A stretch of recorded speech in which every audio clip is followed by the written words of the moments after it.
Thank you for inviting me here today to tell you something about the social history of the kanamaluka Tamer estuary. It's a huge topic, so this will be a very quick overview. The first Tasmanians lived along the banks of the estuary for thousands of years, as we've already heard from Jeff. And in January 1804, the Lady Nelson was the first ship to sail right up to the area that was to become Launceston, and William Collins and crew were looking for fresh water. They marvelled at the beauty of the Cataract Gorge, commented on the numerous ducks and swans, remarked on the narrow channel, and was stuck in the mud twice. Launceston was first settled by Europeans when William Patterson brought cattle up from Yorktown in 1806. So Thomas Scott's map shows the development of the town in the next 20 or so years. The close-up of the map shows the difficulties of navigation of the river with wide mud banks along the edges, a bar across the mouth of the North Esk and large areas of swampland. Right from the very beginning of colonial settlement, the natural attributes of the estuary presented challenges and shaped the development of the city. Shipping was important as all trade and transport was done by sea in the early years. That's it, punts or small boats were used to cross from one side of the estuary to the other. The next one. Pilots were necessary to guide ships up the Tamer from Low Head to Launceston, and tugboats towed the sailing ships back down. Ships had to wait for high tide to sail over the bar in the North Esk, where various small wharfs were built, and these were later developed into Queen's Wharf. And Launceston was a busy port, exporting produce and importing goods from other colonies and countries. And tin from the mining boom on the west coast was smelted right near the Tamer Street Bridge. Well, that one is the Briar Home, and the Eden Home was some of the last sailing ships to trade directly with England until they were wrecked in 1904 and 1907. The next slide, yes. Don't be deceived by the previous photos, all taken at high tide when the port was picturesque. A member of the Northern Tasmanian Camera Club took this photo at the North Esk with boats sitting in the mud at low tide, and that one as well. In 1847, the Cornwall Chronicle pleaded for the government to do something about the dredging of the mud from the Tamer. Lieutenant Governor William Dennison visited Launceston to see what could be done. He pointed out that as the tides ran rapidly, silt from various streams discharged into the Tamer and mud banks collected and shifted irregularly, navigation would always be difficult. The first part of Dennison's plan was to build a jetty at the end of Charles Street, but it made matters worse by interrupting the natural flow of the river, and instead of clearing the mud, it collected it. Remember, that was 1848. So the next photo there shows Launceston in 1890, and it's how the area looked before it was reclaimed and further wharves were built. The Riverview Hotel in Lower Charles Street and the Supply River Mill warehouse were right on the water's edge at high tide. The next one is various passenger vessels plied between Launceston and Melbourne on a regular basis, and the Patina was a popular vessel. Right, the Coogee, the next one is the Coogee carried soldiers heading to the Boer War in this photo and brought Dame Nellie Melba to sing in Launceston. Next one is the new Alexandra Wharf at the bottom of Charles Street, where it was built on the Market Wharf mudflats in 1905 to 6. 14 acres behind the wharf were filled with mud and dredged from the vicinity. The next one is the new wharf was to be used by a passenger ferry, Loongana, which was having trouble negotiating its way into Queen's Wharf. The next one, the Loongana brought the first returned wounded soldiers from Gallipoli in Egypt in 1915, and crowds gathered on Alexandra Wharf to welcome the men home. The Riverview Hotel can be seen in the background, well back from the river's edge. The next one is Henry Hunter did a report in 1912 recommending a new wharf be built at Home Point, with King's Wharf opening in July 1917. This allowed larger ships to berth in Launceston, but they still often had to drop off or pick up passengers at Rosevears when the tide was against them. That's the Narana sailed into King's Wharf for the first time in April 1921, and she was replaced in 1935 by the Taruna, the last of the passenger liners to sail into Launceston. And then it had taken about 30 years for something to be done about the silt in the estuary. The Marine Board acquired its first ineffective spoon dredge in 1878 and the bucket dredge Platypus in 1898, which ended up in the ship's graveyard at Tamer Island in 1932. Then the next one, a new dredge called Ponrabble was sunk by a German warship in the Indian Ocean in 1914, so it didn't make it to Launceston. The Ponrabble too arrived from Glasgow in 1921. So for the next 55 years, she dredged silt and removed rocks from the estuary to facilitate shipping. The Ponrabble too retired from service in 1976, was tied up at King's Wharf, where she remains today as a rusting hulk. The river was also a busy place for recreation. Many river steamers plied the Tamer, calling in at the numerous jetties taking passengers on excursions. The Rowita was just one of these. Gravelly Beach, Paper Beach, Georgetown, Low Head were popular destinations for picnics, Sunday school anniversaries and summer holidays. And sailing was popular too, from quiet afternoons to exciting yacht races. The Tamer Yacht Club claims to be the oldest yacht club in Australia, first formed in 1837 when a regatta was held to celebrate the new Queen Victoria's birthday.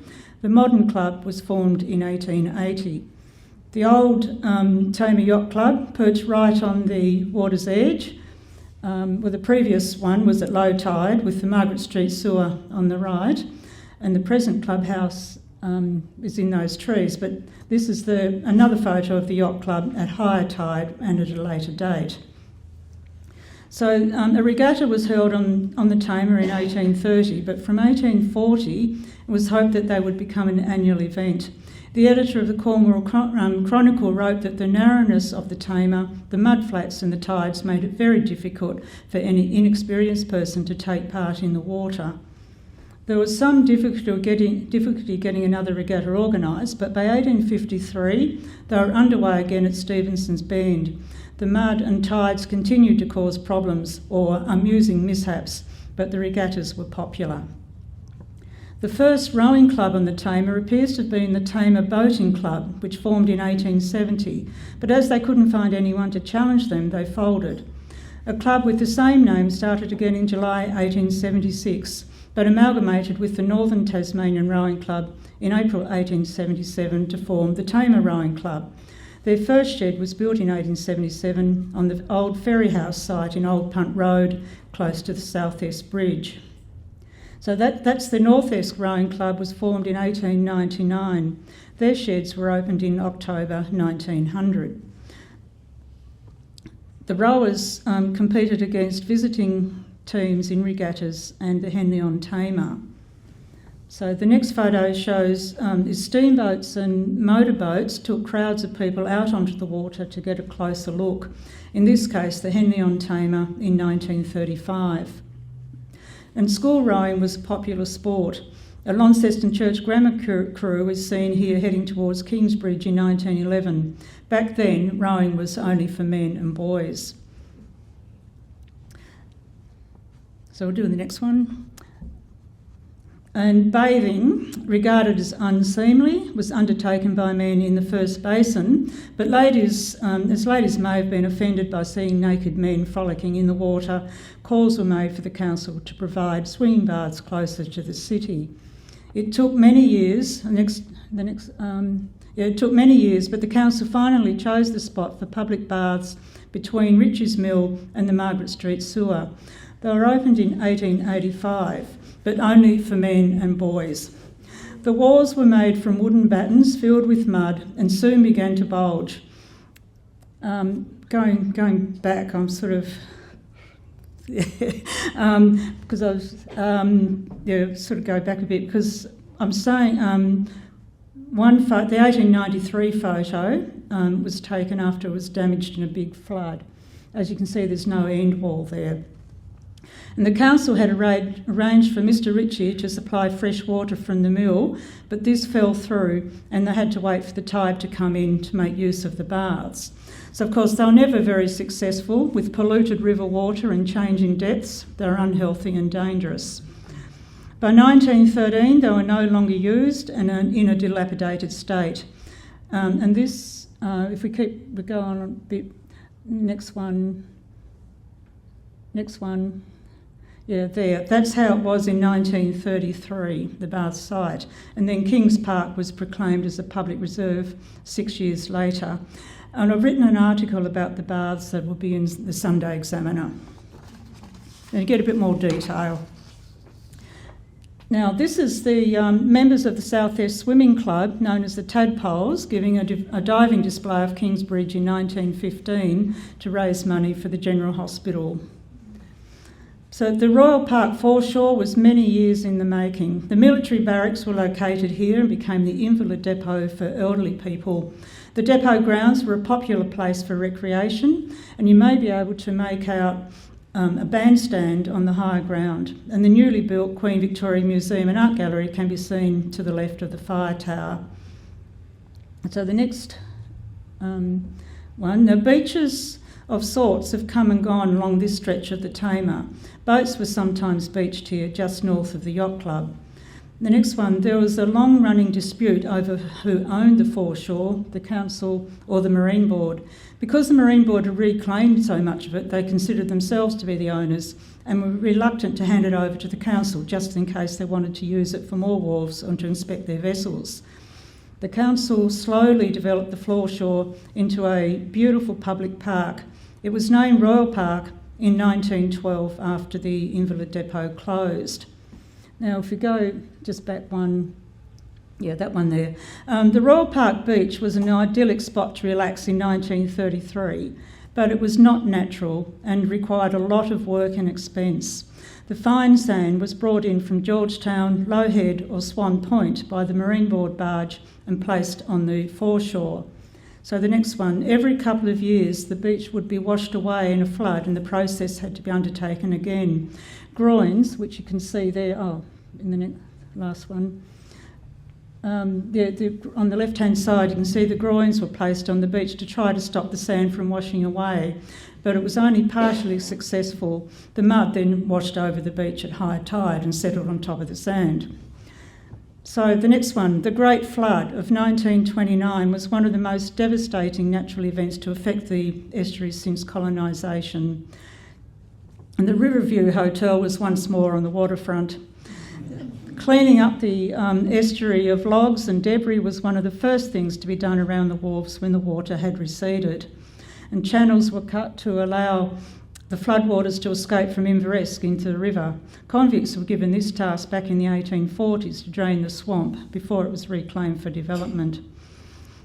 In the 1950s, the waterfront around Launceston was an industrial precinct vulnerable to floods, and King's Wharf was still intact. In the 1960s, flood mitigation works were undertaken with levee banks and training walls installed. In the last 200 years have seen dramatic changes in the shallow Tamer estuary. The floodplains have been drained and reclaimed, the estuary tamed. The city was cut off from the waterfront while industries and wharves reigned supreme. In recent years, Launceston has embraced the waterfront with boardwalks, cafes and riverbend playground. So it is still a tidal estuary. The mud appears at low tide, just like it always has.